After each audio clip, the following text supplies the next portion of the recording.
Welcome back to the deep dive. I was looking at a stack of research for today, and I have to admit, I came in with a bit of a bias. I think most of us grow up believing that attraction is this, like, lightning in a bottle moment. Oh, yeah, totally. It's mystical. Yeah. You either have chemistry with someone or you don't. You certainly can't engineer it. Right, it's the ultimate romantic trope. We really want to believe in the spark as something destiny just hands us. The idea that you could manufacture it feels a bit unromantic. Exactly. It feels manipulative, or at least fake. But then I started reading these sources, and we have a really weird mouse today. We really do. I mean, from 1980s observational studies to modern neurobiology and even a guide on stage magic. And I'm starting to think my destiny theory is just wrong. The source material suggests attraction isn't magic at all. It's a code.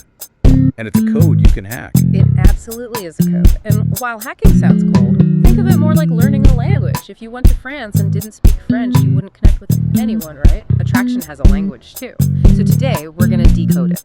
We're going to look at not just how to flirt, but the biology of why it works, and how your environment, literally the floor you're standing on, might be tricking your brain into falling in love. Okay, so let's start with the basics. What are we actually doing when we flirt? Because the word flirting usually conjures up images of bad pickup lines or awkward winking. It's definitely deeper than that. We have a definition here from behavioral scientist Clarissa Silva via Very Well Mind. She describes flirting as the human language of attraction. It's a biological instinct to demonstrate desirability. It's not just being coy, it's an evolutionary billboard saying, I am a good mate. So it's survival of the flirtiest. In a way, yes. And to understand this, we have to go back to 1985. There's a foundational study by Dr. Monica Moore that I think changes everything about how we view hotness. This was the study where they just sent researchers to hang out in bars. Right. Essentially, yes. They didn't rely on surveys where people say what they do. They went into the field bars, university campuses, mixers, and they covertly watched over 200 single women to see how they actually behaved. Wow. Yeah, and they identified 52 specific behaviors, which they called solicitation signals. 52? That seems like a lot of signals to keep track of. It is, but they boiled them down to the most effective ones. But before we get to the moves, we have to talk about the result. And this is the part that usually upsets people who obsess over their looks. I have a feeling I know where this is going. We assume the most physically attractive people get the most attention. And that assumption is wrong. Moore found that the women who were approached the most by men were not the ones rated as most physically attractive. They were the ones who signaled the most. Wait, hold on. So you're saying a supermodel could be sitting at the bar, dead still, and get ignored, while someone else who is statistically less attractive is getting swarmed just because they're moving around? That is exactly what the data showed. An unattractive woman, and we're using the study's objective rating terms here, who displayed a high number of solicitation signals was approached significantly more often than an attractive woman who didn't signal. That seems counterintuitive. Men are visual creatures, right? Why would they ignore the hotter option? Because men are also terrified of rejection. The beauty is everything model ignores the risk factor. Approaching someone is a high-stakes gamble for the ego. Those signals aren't just saying, I'm hot. They're saying, I am safe to approach. I won't humiliate you. It's a green light. Precisely. If you're beautiful but stone-faced, you're a red light. You're high risk. Okay, so if the game is rigged in favor of the signalers, we need to know what the signals are. What are the heavy hitters from the study? There were a few key ones. First, the room-encompassing glance. This isn't just looking around for a waiter, it's a scan. You look around the room for about 5 to 10 seconds without making eye contact with anyone specific. It's like a radar sweep. It signals, I am socially aware, I am present, and I am potentially available. Then you have the short, darting glance. This is a specific target lock. You look at someone sideways for about 2 to 3 seconds, then look away. The classic I caught you looking move. Exactly. Then there's the hair flip, just raising one hand to push through the hair. But the weirdest and perhaps most effective one is the neck presentation. This one sounded so clinical in the reading. Neck presentation. It makes it sound like giraffes or swans. Why is this a thing? It feels clinical, but it's deeply primal. It's tilting the head about 45 degrees to expose the side of the neck. Think about the biology here. The neck is where the jugular vein and the carotid artery are. It is the most vulnerable part of the human body. So like in the wild, if a wolf exposes its neck to another wolf. It's a sign of submission or non-threat. I trust you not to kill me. In a social context, Showing your neck triggers a primal instinct in the viewer. It signals vulnerability and trust. It lowers the other person's defenses immediately. That is wild. You're basically hacking their predator-prey instincts to say, come say hi. Biology is strange. There's also the solitary dance moving to the music while seated or standing. It shows you're comfortable in your body. And we can't forget the eyebrow flash. Okay, the eyebrow flash sounds like something that would get you arrested if you do it wrong. But the source from Dr. Riggio in Psychology Today says it's universal. It is. It's that tiny split-second raising of the eyebrows when you see someone you know. We do it unconsciously. It signals recognition and safety. If you do it to a stranger, it hacks their brain into thinking, I might know this person, or at least this person is friendly. It's like bypassing the stranger danger firewall in the brain. And finally, the smile. But it has to be a specific kind of smile, the Duchenne smile. This is the crow's feet smile. Yes. Humans are incredibly good at spotting a fake smile. A polite smile just uses the mouth muscles. But a genuine smile of enjoyment involves the muscles around the eyes. If the eyes aren't crinkling, the brain reads it as polite rejection or deception. So if I'm at a bar and I'm tilting my neck, flashing my eyebrows, crinkling my eyes, and doing a solitary dance, I'm basically a lighthouse of attraction. You are broadcasting on all frequencies, yes. But here is where we have to pivot. Because sometimes the attraction isn't coming from you or your signals. Sometimes it's coming from the bridge you're standing on.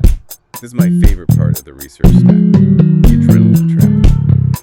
This explains so many bad dating decisions I've made in my life. This comes from Holly Batchelder, PhD, and the concept of misattribution of arousal.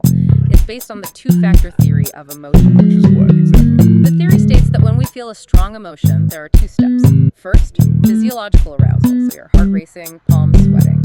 Second, the brain looks around for a label to explain why that is happening. And the brain isn't always a good detective. No, it's terrible. The classic study here is Dutton and Aaron from 1974. They set up an experiment on two bridges. One was a solid, safe, low-season bridge. The other was a Capilano suspension bridge, 450 feet long, 230 feet up, swinging in the wind. The kind where you're white-knuckling the ropes and praying you don't die. Exactly. So they had men walk across these bridges. At the end, an attractive female researcher met them and asked them to fill out a questionnaire. Crucially, she gave them her phone number and said, "Call me if you want the results." Let me guess. The men on the safe bridge didn't call. A few did, but the men on the terrifying shaky bridge were significantly more likely to call her, and not just for results. They asked her out. They wrote more sexually charged answers on the questionnaire. Because their hearts were pounding from the fear of falling 200 feet, but when they saw the woman, their brain said, oh, my heart is pounding, I must be in love with her. Exactly. I am physiologically aroused. She is standing there, therefore she is the cause. It's a logic error. This implies that fear, chaos, and high-pressure environments can artificially manufacture chemistry. So taking a date to a horror movie or a roller coaster isn't just a cliche, it's psychological manipulation. Well, manipulation is a strong word, but it's certainly strategic. You are creating an environment that mimics the symptoms of falling in love. And it's not just fear. Sound does this too. We have a Japanese study from Real Men, Real Style about background music. Yeah, this one was interesting. They found that just having music play, it didn't matter if it was classical or pop or rap, made people rate their partner as more likely and increase the desire to date them. It's the same mechanism. Music raises your heart rate and blood pressure. It creates arousal. If you're talking to someone while that's happening, your brain attributes that good feeling to the person. But then we get into the really weird sci-fi stuff. The binaural beats, the source from the Open Public Health Journal called these digital drugs. This is fascinating territory. The concept is that you play two slightly different frequencies in each ear. Say 440 hertz in the left ear and 400 hertz in the right. Your ear can't hear both at once perfectly, so the brain compensates by creating a third phantom beat, the difference between them. So 40 hertz. And that phantom beat changes your brainwaves. That's the theory. It's called entrainment. If you play a frequency associated with relaxation or focus, your brain aligns with it. Some literature refers to these as digital drugs capable of reducing anxiety or altering brain states. And there are actual Spotify albums in our source list claiming to use 417 hertz beta waves specifically for intimacy or sexual stimulation. The science is still a bit mixed on how strong the effect is compared to, say, actual drugs, but the premise holds up. If you can alter someone's physiological state using sound, You can alter how they perceive you. It seems like the gym is the ultimate combination of all this. We had a study from sports medicine and health science about combining rhythmic music with aerobic exercise. The gym is the perfect storm for attraction. Think about it. You have the bridge effect. Your heart is racing from the treadmill. You have the music effect, rhythmic beats pumping through the speakers. And the study found that this combination creates a positivity bias in attention. Meaning you're more likely to see things in a good light. Yes. Participants were quicker to notice positive emotional cues and ignored negative ones. So you're high on adrenaline, the music is pumping, and your brain is chemically filtering out red flags. Note to self, do not make life-altering relationship decisions while on the elliptical. Probably wise. Okay, so we've covered the body language signals, and we've covered how the environment bridges, music, gyms can hack our brains. But eventually the music stops. You step off the treadmill. You have to actually talk to the human. And this is where most people crash. We have some advice here from relationship coach Matthew Hussey, and he has a concept called desire without dependence. Why is this distinction so important? Because the biggest killer of attraction is desperation. If you signal desire, saying, I like you, but you also signal dependence, saying, I need you to like me, it feels heavy. It feels like a transaction the other person has to manage. So how do you show one without the other? Hussey suggests a technique of closing down space and then recreating it. Yeah. Let's say you're at a party, you walk up to someone, you close the space, you create that intimate moment, maybe you use that short darting glance. You're in the bubble. And then, when it's going 1-0, you leave, you walk away, you go grab a drink or dance with your friends. That feels risky. What if they find someone else? That's the fear talking. By walking away, you create a vacuum. You show that you are independent, that you have your own social gravity. It gives them space to wonder, where did they go? Why aren't they clinging to me? Wonder is a huge part of attraction. And then you can circle back later. And when you were talking, Hussey had this incredibly specific anecdote that I honestly laughed at. The soft crab maneuver. Ah, the soft crab. This is a masterclass in banter. Okay, walk me through this, because if I texted a woman about a crab, I feel like I'm getting blocked immediately. Context is key. In his example, he talks about being at a buffet with a date. They get to the seafood section, and maybe the crab shells are too hard or they're messy, and you make a joke. I can't believe they don't have the soft shell crab here. This is an outrage. So you're complaining about shellfish. Sexist. You are being absurd. That's the point. You're being playful. You aren't actually angry about the crab. You're creating a shared world. Now, soft crab is an inside joke that only the two of you understand. Okay, I see that. It's a callback. Exactly. So later that night or the next day, you don't send the boring text, hey, have a nice time. You send a link to a seafood restaurant and write, found the soft crab, we're safe.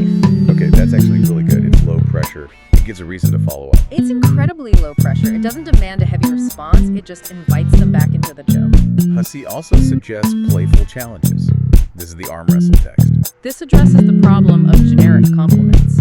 If you just say, you look hot in that picture, it can feel aggressive or fawning. It puts them on a pedestal. Hussey suggests dulling the compliment with a challenge. So instead you say, your arms in that picture prove I could beat you in an arm wrestle. See, that sparks a debate. They're going to say, no, you couldn't, or I work out. Exactly. It's a compliment wrapped in a tease. It initiates play and makes it less aggressive. And play is essential for flirting. We also have therapist Gary Brown in this tag, who reminds us that flirting isn't always sexual. He says it can be instrumental, Right. like to get a bartender's attention. Right, or esteem building. Sometimes we flirt just to feel good about ourselves, or relational to deepen intimacy in a relationship you're already in. But he had one concrete tip for interaction that I think is really powerful: match behaviors. Mirroring. This is Biology 101. If they touch their arm, wait a few minutes and touch yours. If they lean in, you lean in. Mimicry actually increases attractiveness ratings because it signals safety and compatibility. Now, I want to pivot to the strangest source in our pile. We've had biologists and psychologists, and now we have a magician. We have a guide on 5 different types of stage magic by a magician named Parth. Why on earth is a magician giving us dating advice? Because magic is entirely about the management of attention. A magician's job is to control what you see and how you feel about it. Dating is exactly the same. When you break down the types of magic, they are perfect metaphors for human intelligence. First, you have illusion. This is the grand spectacle. biological on stage. In dating, this is your peacocking. It's dressing well, standing out. It's the room-encompassing glance. The grand entrance, basically. Yes, but then you move to close-up magic. This is table hopping, small gestures. This is breaking the physical bubble, getting into their personal space. Then you have mentalism, which is reading thoughts. In dating, this is empathy or anticipation. It's predicting their needs. It creates a deep connection because they feel understood. then comedy magic. Connecting through humor, self-deprecation, breaking the ice. And finally, escape magic. The thrill of suspense. Exactly. This goes right back to Hussey's point about walking away. You have to leave the conversation before it gets stale. The escape is what leaves them wanting more. It's amazing how well that maps onto the process. You need the spectacle, the intimacy, the empathy, the humor, and the exit. And this brings us to the final and, I think, most complex concept in our stack. It comes from a PNAS study on adaptive walks on the fitness landscape of music. It's a biological term called epistasis. Epistasis. Sounds intense. It's a beautiful concept. Epistasis is where traits interact synergistically. A trait isn't just good on its own, it's good because of how it works together with other traits. No synergy. Exactly. Yeah. And this is the key to everything we've talked about today. If you just do the neck presentation but you're frowning, it doesn't work. Right. If you do the soft crab joke but you have terrible body language, it doesn't work. It's the combo move. It's synergistic epistasis. A smile alone is good, but a smile plus eye contact plus a soft crab joke plus a high adrenaline environment, maximum impact. It's like a recipe. You can't just eat flour and expect it to taste like cake. You need all the ingredients working together. Precisely. And that's why hacking attraction is a strategy, not just a checklist. So we've covered a massive amount of ground. We know that flirting is this mix of biological hacks with adrenaline and music frequencies. It's behavioral signals like neck presentation, Duchenne smiles, and social strategy like inside jokes and independence. We've taken the mysticism out of it and replaced it with mechanics. But I want to leave you with a provocative thought that brings us back to that shaky bridge. I'm curious what you think about this. I'm ready. If we can manufacture chemistry, if attraction can be engineered by a shaky bridge or a 40 hertz frequency or arousal confusion, how much of our spark is destiny and how much is just biology playing tricks on us? That is the big question. And more importantly, does it matter if the feeling is real, as long as the connection lasts? If the adrenaline trap gets you to overcome your fear and you end up together for 50 years, does it matter how it started? We are biological machines, after all. Sometimes we just need a little push. Something for you to mull over the next time you're on a date and your heart starts racing. Is it destiny or is it just the background music? Or maybe it's both. Thanks for diving in with us today. Always a pleasure. See you next time on The Deep Dive.